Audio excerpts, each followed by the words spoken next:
The little girl's final wish shattered the CEO's walls. The city was alive with Monday morning noise. Horns blared, footsteps hurried, and conversations tangled in the chill of early sunlight. From the 42nd floor of the Kingsley Systems Tower in Manhattan, the world looked orderly, almost silent. All the chaos of life below was reduced to tiny movements beyond spotless glass.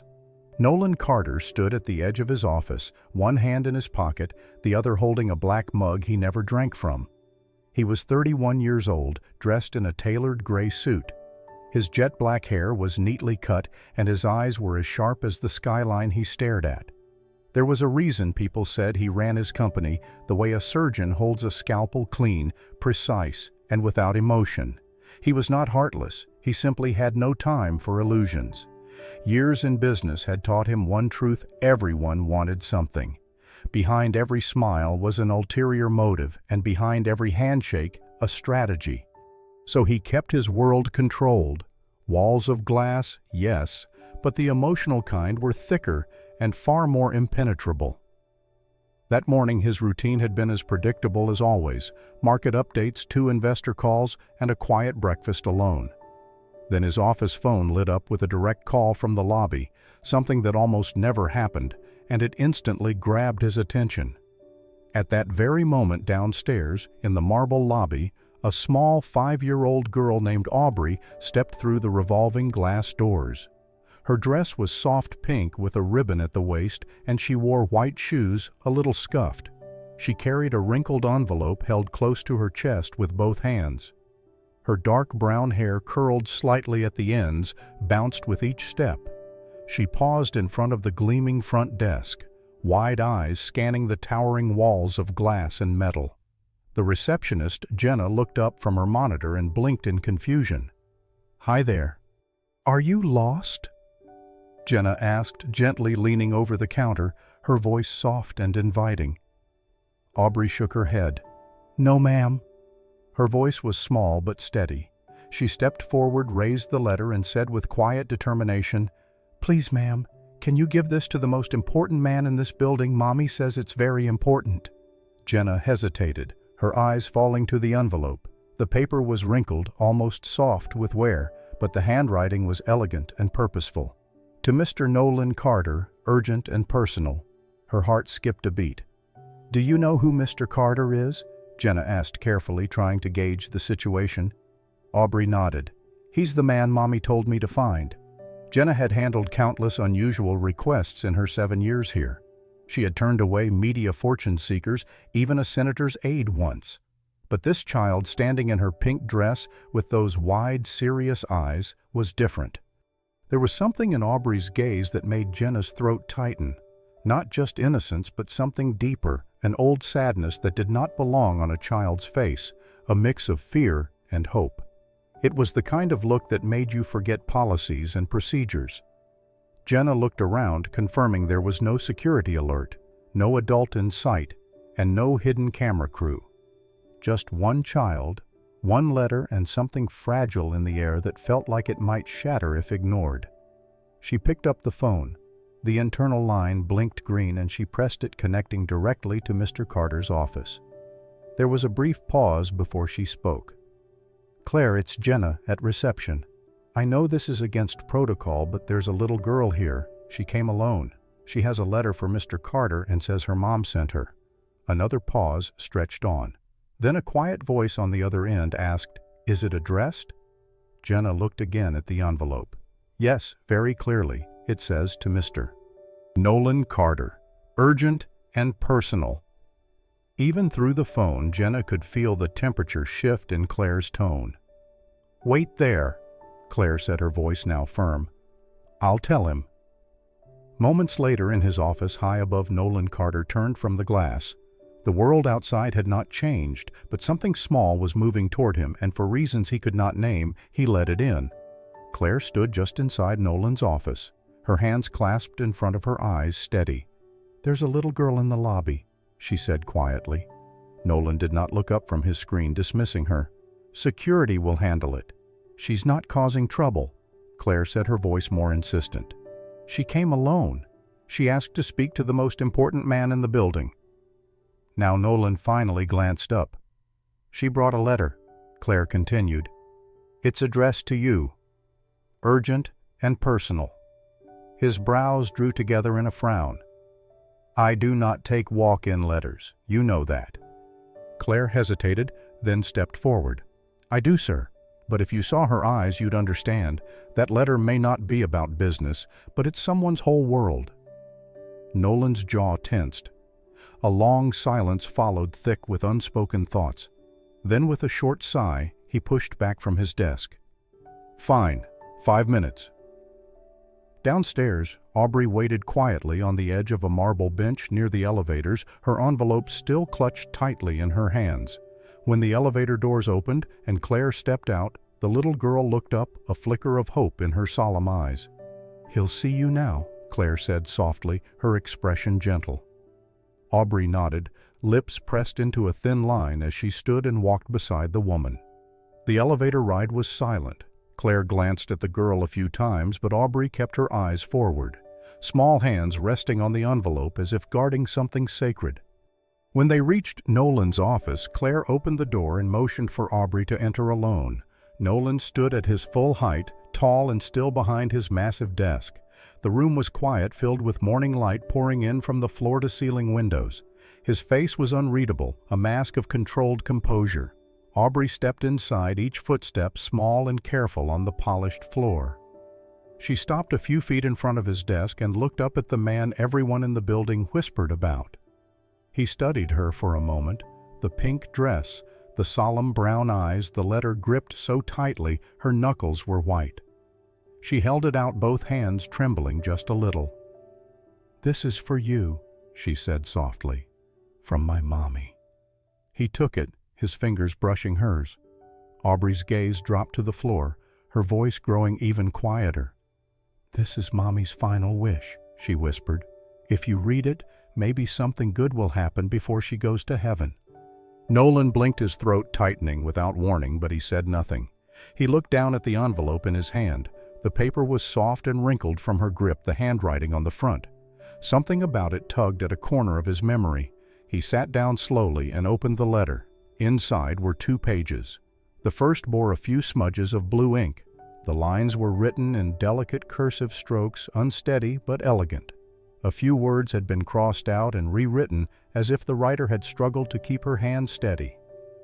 "If you're reading this, I'm dying. I tried to keep this secret because I thought it was kinder that way.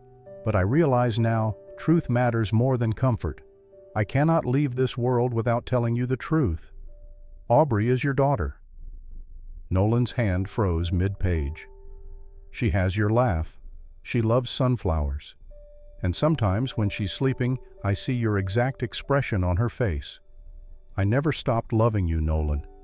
But I had to choose the quieter pain of silence rather than add more chaos to your world." The letter trembled in his hand, signed, Leila Bennett. For a moment, Nolan could not breathe. Leila. A name that hadn't crossed his lips in 6 years. A girl with sunlit hair and ocean blue eyes, a woman who had once held his heart in her hands and then disappeared without a goodbye, his first love. He looked up slowly. Across the room, Aubrey had wandered to a potted plant by the window. She was carefully inspecting its leaves, one hand brushing the edge of a branch. Her face glowed in the sunlight, unaware, untouched by the storm brewing behind him. Nolan stared at her, stunned. His heart slammed against his chest as if waking from a 6-year coma. Walls he had built, brick by brick, logic, distance, control, were suddenly no match for 5 quiet words from a little girl before she goes to heaven. Nolan stood at the window long after Aubrey had been gently led out of his office. The letter sat open on his desk, its final lines still echoing in his head. "Aubrey is your daughter." The words didn't just surprise him. They threatened everything he thought he knew, everything he had built. He hadn't spoken or even heard the name Leila Bennett in 6 years, but now it filled the room like a perfume that had never truly faded. His mind traveled back sharply, uncontrollably, to the last time he had seen her. They had been young and foolishly in love.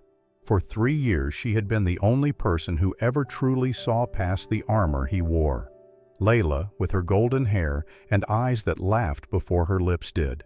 They had once made big plans, dreams of a future together, and then silence fell. He remembered the moment things shattered. A photo had arrived anonymously in his inbox. It showed Leila, her arms around a man Nolan didn't recognize, her cheek close to his. There was no caption, no explanation, just the image. He never confronted her. He looked at the picture, swallowed the bitter jealousy, and decided she had chosen someone else. She didn't fight it when he pulled away. She simply left. No closure, no goodbye. He buried the pain, telling himself it had just been another lesson in trust, and Leila vanished from his life like a chapter torn from a book. But now this child, this soft-voiced little girl with solemn eyes and the same stubborn crease in her brow, he couldn't stop thinking about her. Could Leila be telling the truth? Or was this an elaborate story meant to manipulate him, his success, his money, his name? He needed to know the truth, whatever it might be. The next morning, Nolan asked Claire to arrange a second meeting with the girl alone with no cameras or press. Aubrey sat quietly on the sofa across from him, her legs too short to touch the floor, her shoes swinging slowly back and forth in a gentle rhythm. Nolan cleared his throat. "What does your mommy do?" he asked. Aubrey didn't answer right away. Her eyes drifted to the tall window behind him where sunlight spilled across the floor. "She used to sing," she said softly, "all the time, but not anymore." "Why not?" Nolan prompted gently. "She's tired now," Aubrey replied. "She says it's hard to breathe sometimes, but she still hums when she brushes my hair." Nolan looked away for a moment, a memory surfacing. He had once watched Leila sing to a crowded park from a makeshift stage at a student festival. Her voice, though untrained, was clear and full of emotion, like it belonged to someone twice her age. That same voice used to fill his dorm room late at night, humming quietly against his shoulder. He glanced back at the girl. She was now running her fingers across the coffee table, tracing patterns in the wood. Then she looked up at him and smiled. That smile, tilted just slightly to one side with a tiny dimple appearing on her left cheek, stopped him cold. His breath caught. He knew that smile. He had seen it in the mirror in old photographs and childhood portraits his mother used to frame with pride. It wasn't just Leila in this girl, it was him too. Something inside Nolan shifted, subtle but irreversible, a wall cracking, a door opening. He excused himself calmly, but the moment he returned to his office, he picked up his private phone and called a medical contact. "I need a discreet paternity test," he said, his voice urgent, "as soon as possible. No publicity, no records beyond mine." His voice was steady, but his hand shook slightly as he set the phone down. He looked again at the small handprint Aubrey had left on the glass tabletop. The truth was beginning to take shape, and the man who had stopped believing in feelings suddenly found himself chasing one, a connection to this little girl. The hallways of St. Augustine Memorial Hospital were quiet in the late afternoon light. The smell of antiseptic lingered in the air, but it was the silence that struck Nolan most, so different from the constant hum of his office, the controlled chaos of boardrooms and numbers. He moved through the corridors with a calm exterior, but inside, something was tightening with every step. He paused at room 412, his hand hovering over the handle. For a moment he considered turning back. What could he possibly say after 6 years of silence, after walking away without ever asking why? Taking a deep breath, he opened the door. The room was dim but warm. Soft beeping came from the monitor beside the bed, and there, lying against white pillows, was Leila. Her once golden hair was shorter now, thinner. The treatment had taken its toll. Her skin was pale, her body fragile under the hospital blanket, but her eyes, those ocean blue eyes, were still the same. And when they met his, she smiled the same gentle, knowing smile he had seen 1,000 times in his memories. Nolan stood frozen for a long moment. Neither of them spoke. It was as if time itself refused to interrupt them. Finally, Leila's voice broke the silence, quiet and raspy, but unmistakably hers. "I wasn't sure you'd come." He stepped closer, his throat tightening. "I didn't know where else to go," he admitted, his voice raw. She tried to sit up and he moved quickly to help her adjust the pillows. Their hands brushed a contact, brief but electric. "I'm sorry," she said, her eyes filling with tears. "I never wanted to keep her from you." "Then why did you?" he asked, not accusing but aching with a deep old wound. She looked down at her hands. "Because back then you had your whole future ahead of you, and I didn't want to be the reason you stayed behind." "You think I wouldn't have chosen her?" "You?" His voice cracked, filled with disbelief. She looked up, tears slipping down her cheek. "I didn't want to break your life," she whispered. "I only wanted to protect hers." He sat beside her, the weight of it all pressing on his chest. "I didn't even know I wanted to be a father," he said softly, "until I saw her, and now I can't stop thinking about her. She's everything I have," Leila said, her voice weak. "And now she has a chance to know you. I just didn't want her to lose you too." There was a long pause. Then, for the first time in years, Nolan let his guard fall completely. His shoulders trembled. His hand reached for hers, and when their fingers laced together, he lowered his head and cried. The tears came quietly at first, then deeper, heavier, a flood of grief for the years lost, for the time they could not reclaim, for all the things never said. Leila didn't speak. She simply held his hand and watched him fall apart. She had once loved the strongest version of him, but this broken version was real, and it was beautiful. When he finally looked up, his eyes were red but clear. "How much time?" he asked, his voice barely a whisper. She didn't answer. She didn't need to. "I'm going to fight for you," he said, his resolve firm. "Both of you. You're not alone in this anymore." She reached up and touched his cheek, her fingers cool but gentle. "I never stopped loving you, Nolan," she said. His lips parted, but no words came. So he leaned in and pressed his forehead to hers, and they stayed like that, still and silent together in the only way they could be. That night, Nolan made 3 phone calls, one to his private physician, one to the director of oncology at a top medical institute, and one to Claire, instructing her to clear his schedule indefinitely. He had made decisions every day of his life, ruthless, high-stakes decisions worth millions. But this time, it was different. This time he was deciding what kind of man he truly wanted to be. Vanessa Blake was not the type of woman who let things slip past her unnoticed. She had built her entire career on control of brand narratives, of headlines, of public perception. As the PR director of Kingsley Systems and Nolan Carter's girlfriend of nearly 2 years, she had curated both his public image and his personal life with meticulous care. So when Nolan began canceling meetings, stepping away from press engagements, avoiding her calls, she noticed. At first, she chalked it up to stress, but when he started disappearing during the day without explanation, and when Claire stopped offering answers that made sense, her instincts kicked in. She began asking questions. A few quiet inquiries told her enough. Nolan had been to a hospital more than once. He had personally requested medical transfers, signed off on large private payments, and had been seen leaving a cancer center 3 times in 1 week. Vanessa did what she always did when control began to slip. She took matters into her own hands.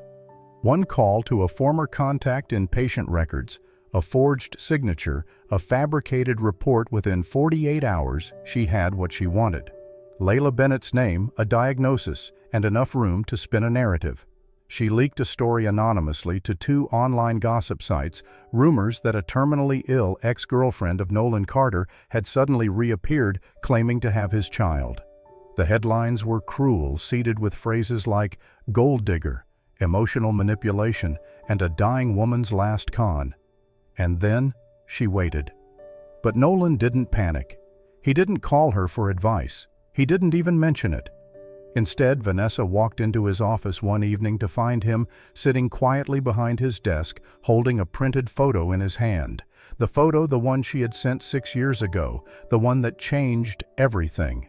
It was Leila, mid-laugh, hugging a friend goodbye after a student recital, a friend who had come out as gay years later.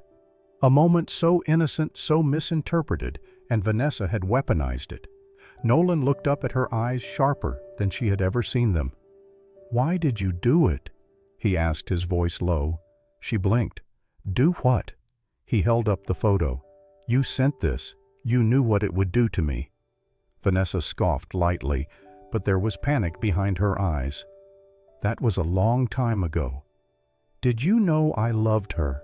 Nolan's voice was low, measured. "Really loved her." She laughed, bitter and unconvincing.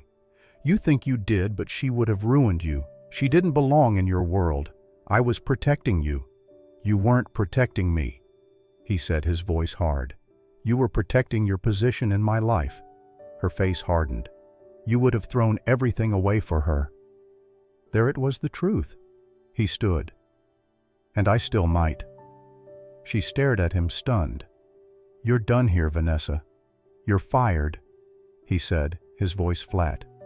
"Effective immediately." "You can't," she protested, her voice breaking. "I already have. You'll regret this." But Nolan didn't answer. He simply turned his back. The fallout was fast.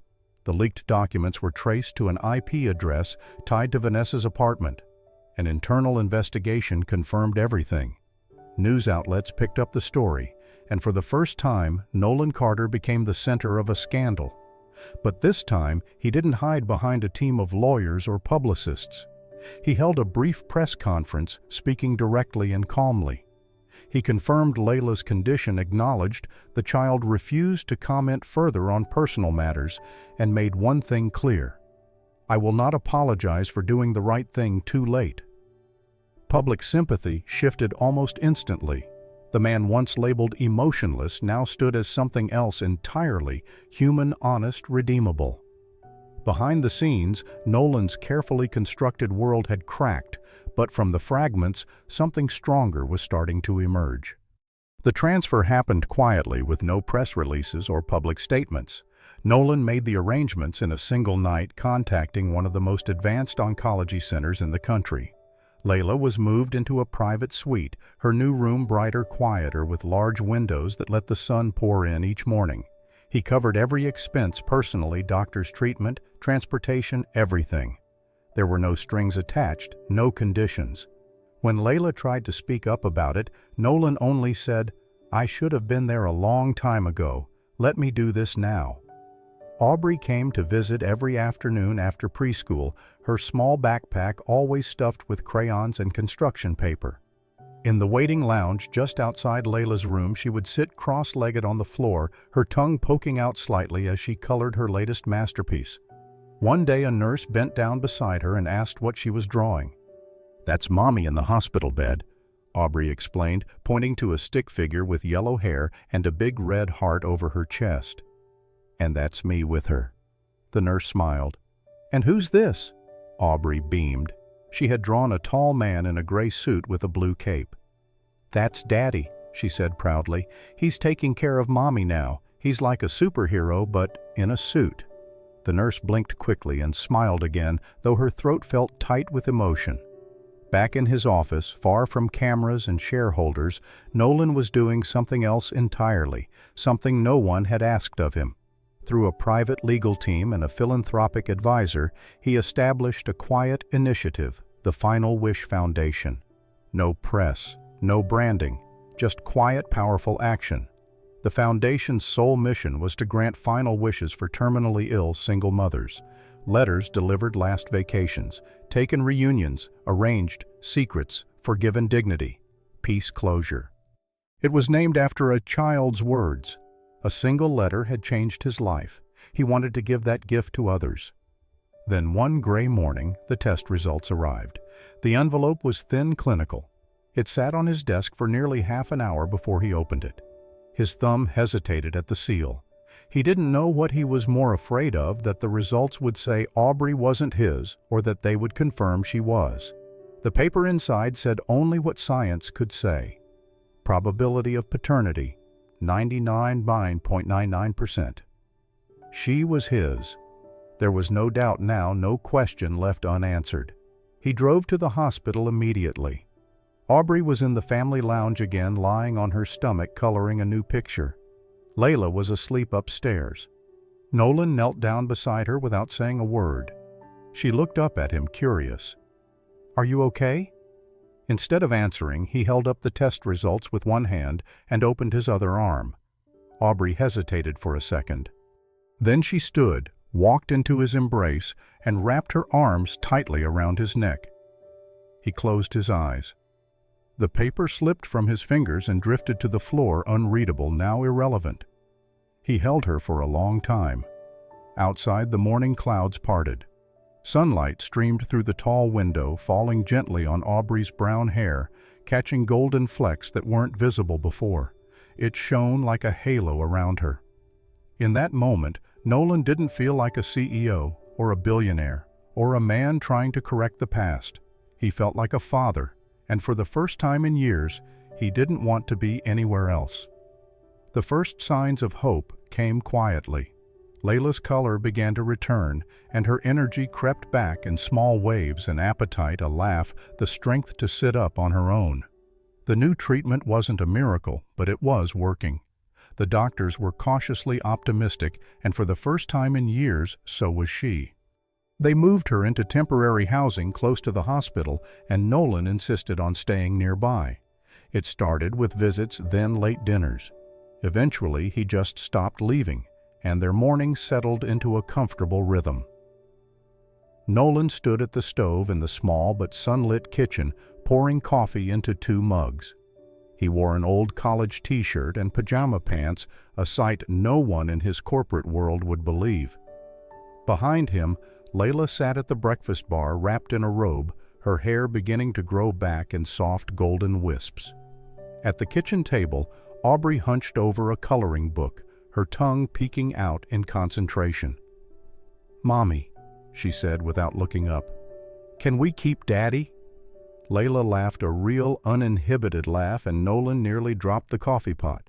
He turned around, feigning seriousness. "Well, that depends. I snore. I drink way too much coffee, and I don't know how to braid hair." Aubrey gave him a sly look. "That's okay. You can learn." Later that afternoon, they went to the park, the one Nolan and Leila used to visit during their college days. It hadn't changed much, the same winding path by the lake, the same weathered bench beneath the willow tree. They brought a blanket, sandwiches, and a kite. Aubrey insisted on flying it, even though there was barely any wind. She ran in circles, laughing with pure joy while her parents watched from the bench. "I forgot what this felt like," Leila said quietly, her hand resting on Nolan's. "What?" he asked, looking at her. "Peace," she replied. "Wholeness." He reached into his jacket pocket. "I didn't," he murmured. She blinked as he dropped to one knee in front of her. There was no grand speech, no crowd, just them in the quiet place where it all began. He opened a small velvet box. Inside was a delicate ring, silver with a simple stone. Engraved beneath it were words that shimmered when caught in the sun. "The final wish that brought us home." Leila's breath caught in her throat. "I can't promise perfect," Nolan said softly. "But I can promise every day and every night for both of you." Tears welled in her eyes. She nodded, her voice thick. "Yes, 1,000 times yes." From across the grass, Aubrey screamed, "Mommy! Daddy, look, the kite's flying!" The wind had finally picked up, and the little pink kite danced above the trees. Leila laughed through her tears as Nolan pulled her into his arms. For the first time in a very long time, they felt like a family, not perfect, but exactly where they were meant to be. The sun poured golden over the grass as balloons bobbed gently in the breeze, tied to picnic tables and candy-striped chairs. It was a perfect spring afternoon in the park, the kind that smelled like blooming flowers and felt like new beginnings. Today was Aubrey's 6th birthday. She wore a pink dress that twirled when she spun the same shade as the frosting on her cupcakes. Her dark brown hair was pulled into 2 loose braids, ribbons fluttering behind her as she danced barefoot across the grass. Laughter bubbled all around her as children played tag, chased bubbles, and squealed with joy when a magician pulled rabbits from hats. Music played softly from a nearby speaker, and a banner that read, "Happy Birthday, Aubrey," fluttered gently above the tables. Not far away under a canopy of trees, Nolan and Leila stood side by side, fingers interlaced, watching their daughter spin in circles. Nolan wore no suit today, just jeans, a soft blue shirt, and a quiet smile that didn't look borrowed or guarded. It belonged to him now, to this life, to this moment. Leila, radiant in a white sundress and a straw hat, leaned gently against his shoulder. Her golden hair, now growing back in soft waves, caught the sunlight. She looked healthier, stronger. Hope clung to her the way illness once had. "You know," she said, watching Aubrey skip toward the cake table, "we missed 5 birthdays." "We'll never miss another," Nolan said, pulling her closer. She looked up at him, her eyes shining. "Promise." He kissed her forehead. "With everything I have." As the party reached its peak, Nolan lifted Aubrey onto his shoulders so she could see above the crowd. Her tiny hands clutched the balloons he had just untangled for her, and her laughter rang out like a bell. "Best birthday ever!" she shouted to the sky. As the sun began to set and guests trickled away, Aubrey stood at the edge of the park, her pink dress fluttering gently in the breeze. The sky turned a soft orange behind her. That night, back at home, she stood at her bedroom window staring out at the stars. The house was quiet. Her party hat still sat on the dresser. A paper crown Nolan had made her from cupcake wrappers leaned on the nightstand. She pressed her forehead to the glass, the soft hum of the city below, and whispered to the night, "Mommy said my final wish came true." She paused, smiling softly. "But I think it was her wish all along." She looked over her shoulder at the faint light coming from the hallway where her parents were laughing softly in the kitchen. "And Daddy," she said, her voice dropping to a whisper. "Well, his walls are gone now. He lets the light in, and that's where love lives." She turned off the lamp, crawled into bed, and curled beneath the covers, a smile still on her lips. Outside, the moon rose over the city, casting its glow over a home that had once been silent. Now it was full of life and light.